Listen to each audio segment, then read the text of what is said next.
कोकणातील प्रत्येक अपडेट जाणून घेण्यासाठी आजच माझे कोकणच्या सोशल मीडिया प्लॅटफॉर्मला लाईक, फॉलो आणि सबस्क्राइब करा। रत्नागिरी जिल्हा मध्यवर्ती बँकेच्या विविध पदांसाठी होणाऱ्या परीक्षेमध्ये परीक्षा केंद्रावरती इंटरनेटमध्ये बिघाड झाल्यामुळे परीक्षा पुढे ढकलण्यात आल्या। मात्र विद्यार्थ्यांनी परीक्षा केंद्रावरती मोठ्या प्रमाणावरती गोंधळ घातलाय। पोलिसांच्या मध्यस्थीमुळे अनर्थ टळला, मात्र पालक आणि विद्यार्थ्यांमध्ये मोठ्या प्रमाणावरती संतप्त भावना व्यक्त केल्या जात होत्या। रत्नागिरी जिल्ह्यातल्या खेड तालुक्यातील लोटे येथील घरडा इन्स्टिट्यूट मध्ये या परीक्षा आयोजित करण्यात आल्या होत्या। परीक्षा केंद्रावरती ऐनवेळी इंटरनेटमध्ये बिघाड झाल्यामुळे या परीक्षा पुढे ढकलण्यात आल्या।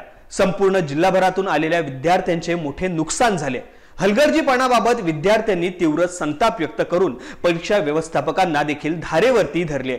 प्रचंड संताप विद्यार्थ्यांनी व्यक्त केल्यानंतर त्या ठिकाणी पोलीस आले। पोलिसांच्या मध्यस्थीनंतर प्रकरण शांत झाले, त्यामुळे कोणतीही अनुचित घटना घडलेली नाहीये।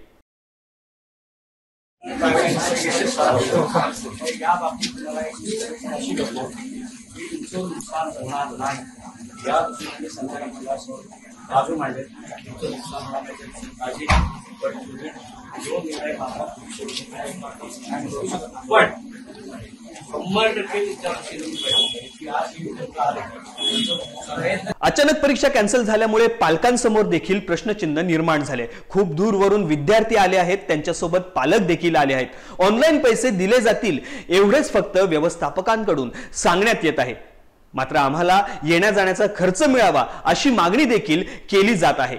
आजच्या दिवसाची परीक्षा रद्द झाली असेल तरी देखील परीक्षा पुन्हा कधी याबाबत देखील माहिती विद्यार्थ्यांना दिली जात नाहीये। यामुळे विद्यार्थी आक्रमक झालेत आणि हे शेड्यूल पण त्याचं लावलेलं प्रॉपर, नंतर एक्झाम पण प्रॉपर व्यवस्थित चालू होती आणि नेटवर्कचे कनेक्टिव्हिटी गेल्यामुळे पूर्ण डिस्ट्रॉय झालं। मग एक लॉगआउट व्हायला लागला सारखं, लॉगआउट लॉग इन।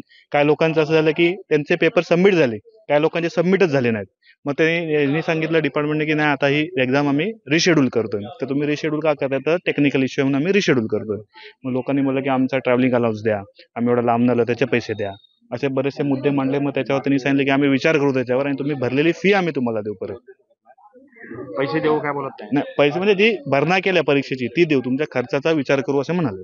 तर ते होतील ते पण पोर्टलला मेसेज येईल किंवा तुम्हाला साधा मेसेज असं त्यांनी सांगितलं।